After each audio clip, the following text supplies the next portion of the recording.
My mom abandoned me as a kid for adult entertainment, then years later showed up saying, "I can be your mom again now," after retiring. I got a restraining order, but what she did next completely backfired and ended up costing her everything she'd built over the past 15 years. When that restraining order got served, I thought it would be the end of it. I was wrong, dead wrong. What happened next turned into the most expensive mistake of her life, and I documented every single dollar of it. Let me explain how I got here, because the financial stakes in this situation are massive. My mother, Linda, had built quite an empire during her time in adult entertainment. We're talking about a woman who went from abandoning her family to making mid-six figures annually at her peak. Property in 3 states, a production company, merchandise deals, and investments that most people could only dream about. Conservative estimate, she was worth around $2.8 million when she decided to retire and play loving mother again. Meanwhile, I'd built my own life from scratch. After she abandoned us when I was 13, I learned real quick that nobody was coming to save me.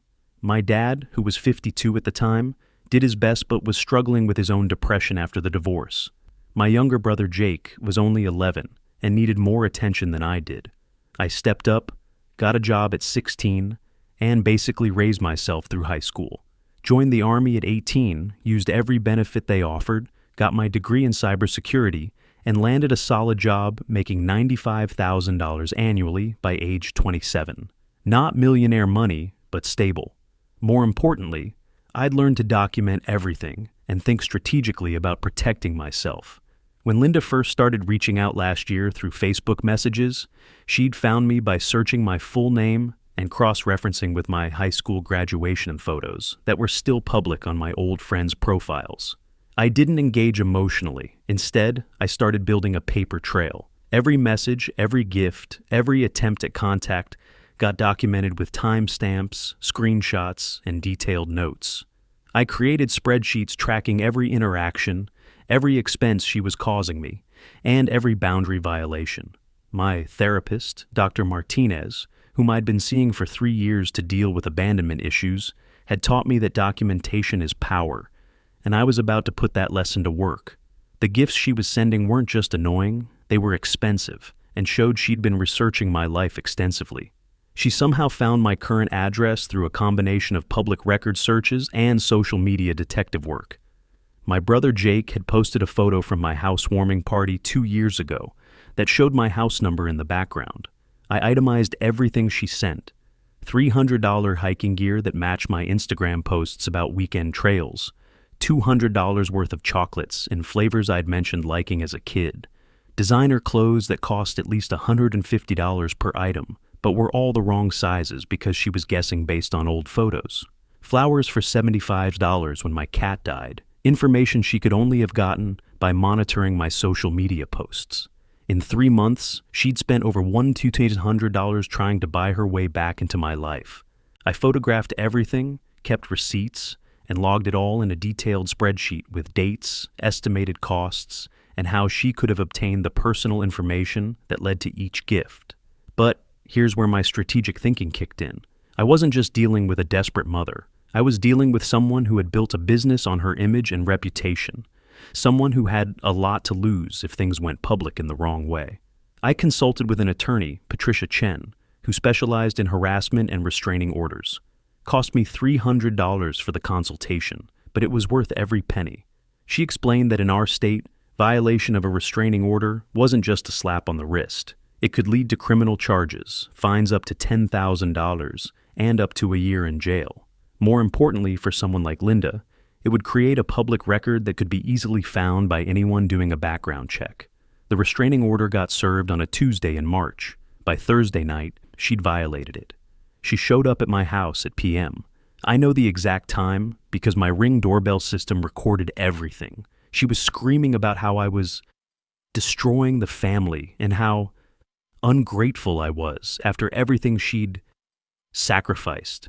She'd driven the 340 miles from her home in Sacramento to my place in Portland, which meant this wasn't an impulsive decision, but a planned violation.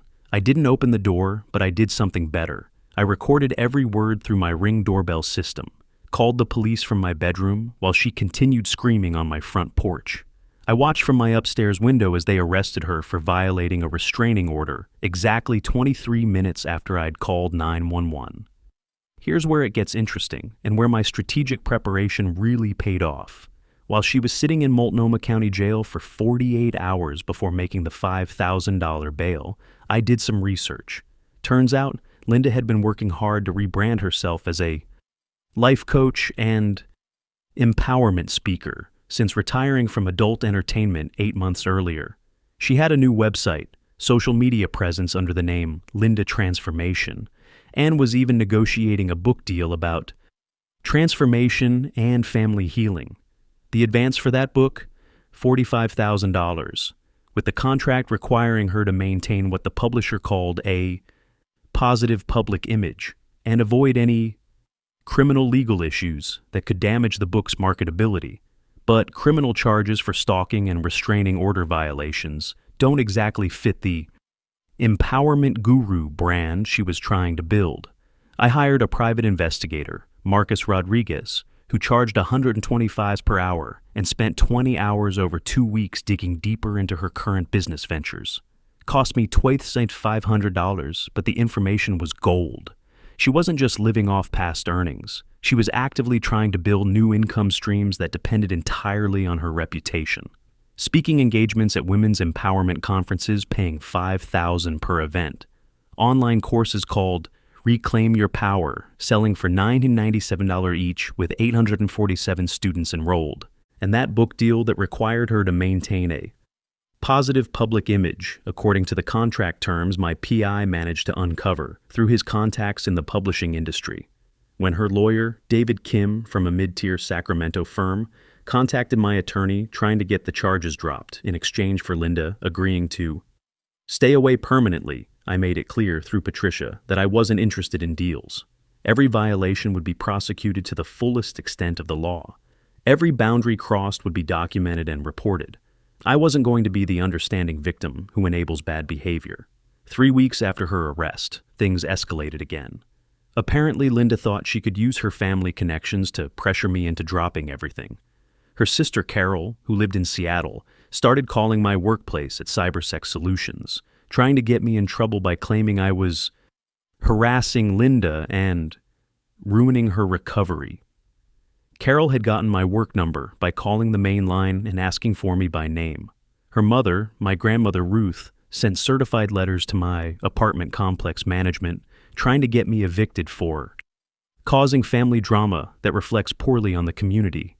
Even some of Linda's old family friends from her pre-adult entertainment days started leaving negative reviews on my company's Google page, claiming I provided unprofessional service despite none of them ever being customers.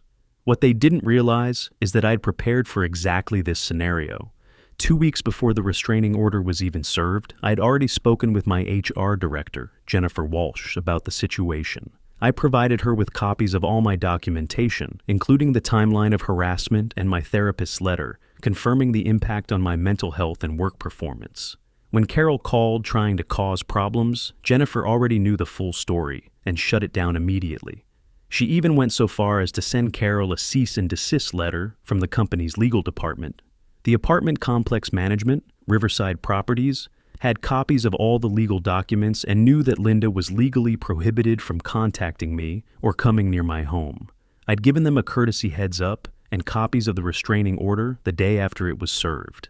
As for those fake negative reviews, I'd documented every single one with screenshots showing they all came from accounts connected to Linda's family members who'd never been customers of my company. The accounts were easy to trace because they'd been created within days of each other and had no other review history. I reported them to Google for removal and provided evidence of the coordinated harassment campaign, including phone records showing calls between the family members in the days leading up to the fake reviews appearing.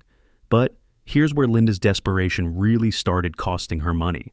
She hired her own lawyer, David Kim, to fight the restraining order, claiming I was weaponizing the legal system against her and that she was just a reformed mother trying to reconnect with her son. Legal fees for a good attorney to handle a restraining order case? Kim charged $400 per hour, and Linda's case required a minimum of 40 hours of work just for the initial filing and preparation. That's $16,000 right there. And that's if it goes smoothly. Her case wasn't going smoothly. See, I'd done my homework. Every gift, every message, every boundary violation was documented with dates, times, and evidence. I had Ring camera footage of her showing up at my house. I had screenshots of her family members harassing me at work, complete with phone records showing the coordination. I had financial records showing the escalating pattern of expensive gifts I'd explicitly told her not to send, including copies of the text messages where I'd clearly stated, "Do not contact me," and "Do not send me anything." Kim looked at my evidence package, 3 binders totaling 247 pages of documentation, and advised Linda to accept the permanent restraining order rather than fight it in court. Fighting it would have cost another $20,000 minimum in legal fees, with almost zero chance of success given the strength of my evidence. But Linda didn't listen. She insisted on a full court hearing, convinced she could play the victim and get sympathy for being a reformed mother trying to reconnect with her son. She even hired a second attorney, Maria Santos, who specialized in family reconciliation cases at $350 per hour to help with what she called the emotional aspects of her defense. The hearing was scheduled for 6 weeks out, which gave me plenty of time to prepare.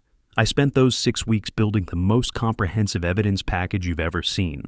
Financial tracking of every expense she'd caused me, including lost work time valued at my hourly rate of $45.67, timeline of every contact attempt with supporting documentation, including metadata from digital communications, character witnesses who could testify about the impact her harassment was having on my life and work, my therapist, Dr. Martinez, my supervisor, Jennifer Walsh, and even my neighbor, Tom, who'd witnessed the night she showed up screaming.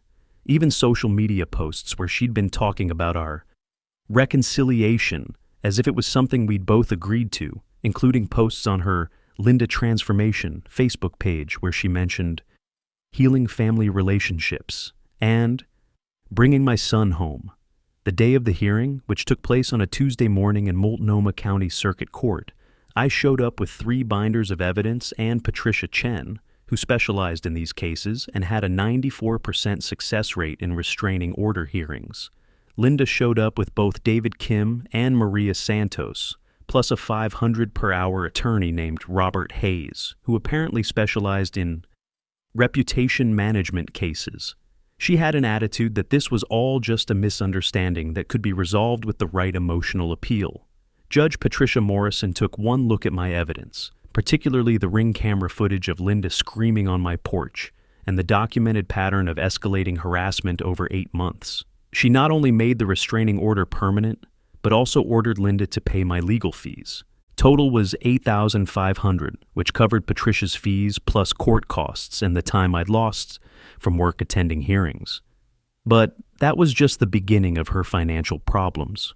Word about the restraining order and harassment charges started getting around through industry networks and social media. Her speaking engagements began getting canceled.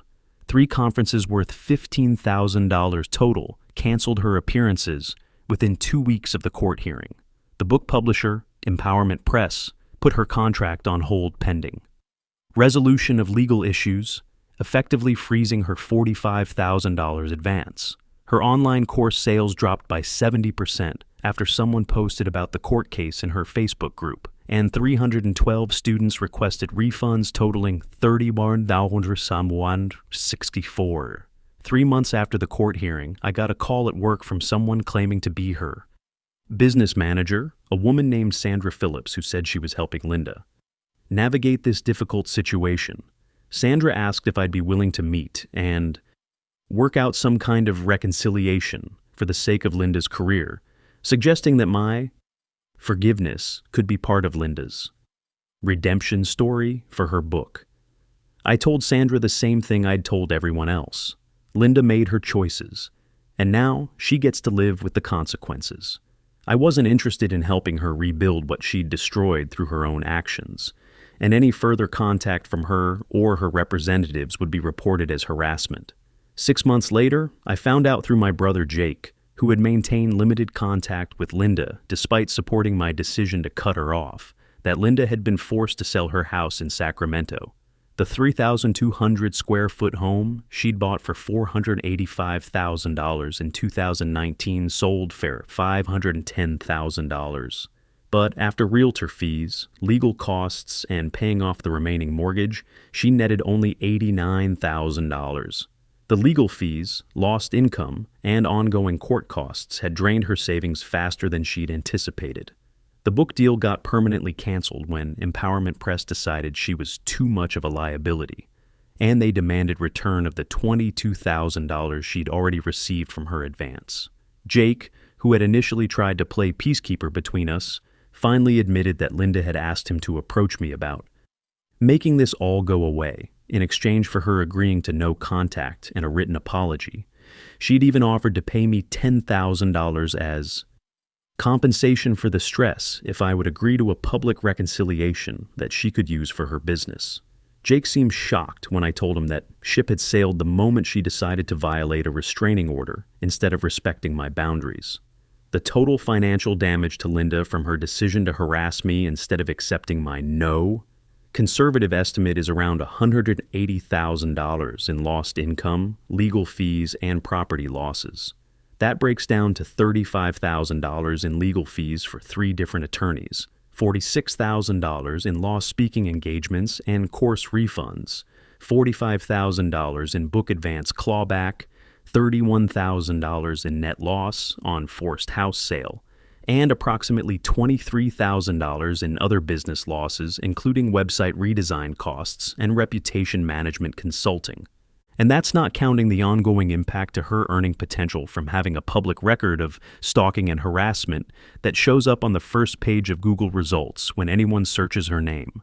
Meanwhile, my costs were strategic investments, $300 lawyer consultation, $2,500 for the PI, $8,500 in legal fees that she was ordered to reimburse, and maybe $500 in miscellaneous expenses for documentation and filing fees. Total out-of-pocket after her reimbursement was $3,800. But here's the most important number: $0. That's how much contact I've had with Linda in the past 8 months since the permanent restraining order was issued. And that's exactly how I wanted it. The restraining order worked exactly as intended. She learned that boundary violations have real consequences, and I learned that strategic documentation and professional legal advice are worth every penny when dealing with someone who won't take no for an answer. Last I heard through family gossip from Jake, Linda was working as a receptionist at a dental office in Stockton, making $16 per hour, and living in a 450 square foot studio apartment that costs $200 per month. She's still trying to rebuild her online presence under a new name, Linda Phoenix. But the internet never forgets, and court records are public. Every potential client, employer, or business partner can find out about her harassment conviction with a simple Google search of her real name. My brother Jake is doing well and has maintained his distance from Linda's drama while staying in touch with me.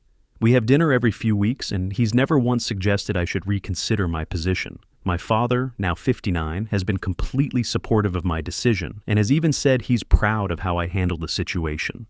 He's been dating a wonderful woman named Patricia for 2 years now, and they're talking about getting married next spring. The lesson here is simple. When someone shows you they don't respect your boundaries, believe them and protect yourself accordingly.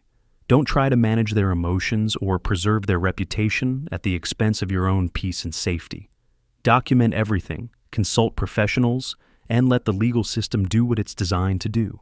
I sleep just fine, knowing that Linda's current situation is 100% the result of choices she made after I clearly communicated my boundaries. She had multiple opportunities to accept my decision and move on with her life. Instead, she chose escalation. And escalation has consequences. Sometimes the best revenge is just letting people destroy themselves, while you stay protected behind proper boundaries and legal safeguards. I didn't have to ruin her life. I just had to document accurately while she ruined it herself. When people show you who they are, believe them the first time and act accordingly.